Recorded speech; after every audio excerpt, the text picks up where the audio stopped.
Welcome to Deep River Farm, folks. Well, we're out here in the garden again this afternoon. We are checking out our squash to see what's going on with it. We're gonna check and see how we got any weeds coming up in anything, and just kind of do an overall check on things. But one thing that we want to do is talk about water. What's the best water to use in your garden? Well, obviously it's rainwater. You want to use some rainwater if at all possible.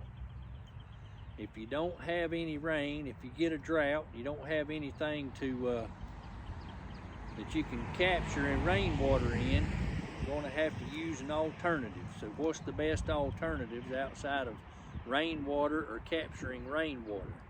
And if you didn't know, folks, some of your rainwater collection is illegal in some places, some counties, and some states. So it's illegal to capture rainwater to use for anything other than just being illegal.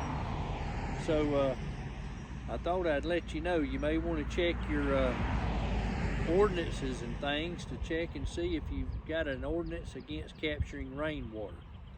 The next thing you're going to need to check for is see if you got access to anything like a creek or a river, stream, branch, or something like that. You could pump that water out and up into your garden. That's some good water. Maybe a river or something. That's going to be your next best thing. The next best thing to that's going to be well water. If you can utilize your well water, you got a good source right there. You got to be careful though in the summertime that you don't set yourself up for failure with a well and pump her dry. If you hadn't had a lot of rain, you may not want to use too much of your well water. So then people say, well, what about county water? What about city water or anything like that? Well, folks, just to be completely honest with you, you don't want to do all this hard work and do all this planting and all this moving of dirt, invest in these seeds, invest in your time for that water to kill your garden. You're saying, how is that possible? Well, you know, the old saying I've said, if you'll feed your soil, you don't have to feed your plant.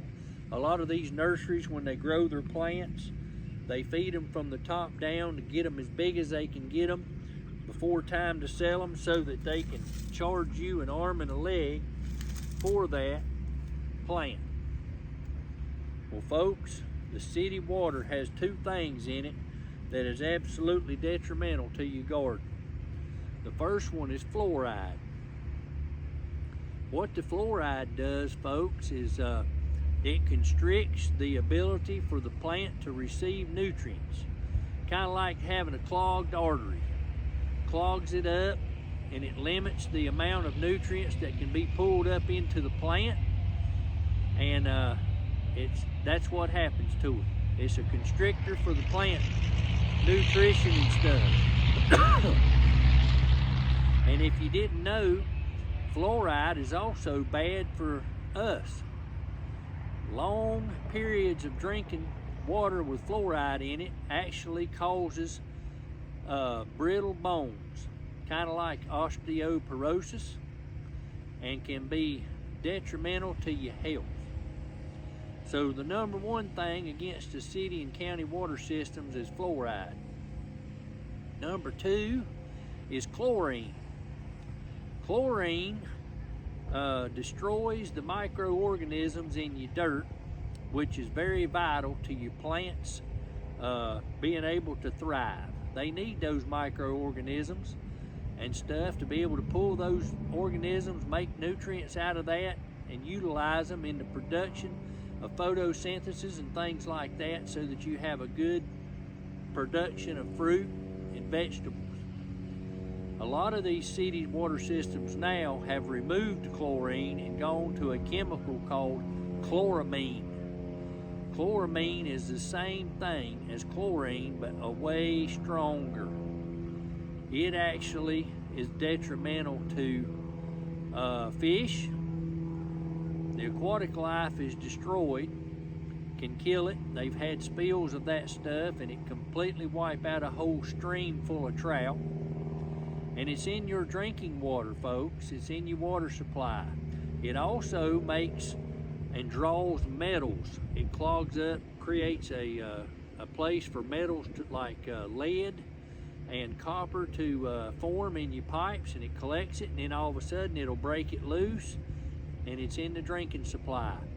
That's why this stuff is detrimental to a lot of the old city water systems where they might have old cast iron pipes and things, and they've got a buildup in them. Well, this chloramine will break that stuff loose and put all the lead and copper and things like that, heavy metals, into the public drinking supply for immediate consumption.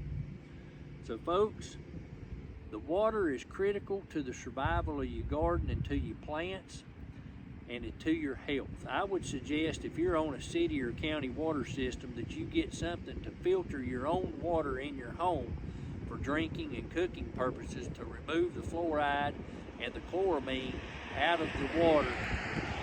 And there's no telling what else is in there that we don't know about. You know, they use polymers and all kinds of stuff for the purification of this water, and we don't know how much of it goes through. Also, that didn't help none. Also, let me gather this up.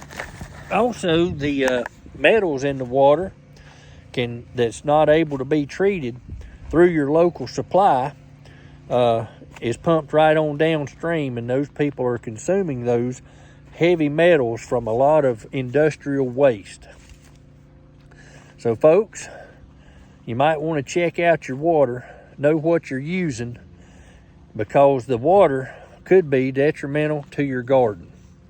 We advise capturing rainwater, using well water, or a natural water source from a creek, river, stream, branch, or a spring well, or a natural spring. I appreciate you joining us today. I have to apologize for the phone falling off. I don't know why that done that, but it sure did. Anyway, since we don't know how to edit here, it's a one shot, one bang on the recording, and that's the way it's going to be. I appreciate you joining me here today on Deep River Farm as we've talked about water and the kind you need to use to have the best garden possible. Have a blessed day.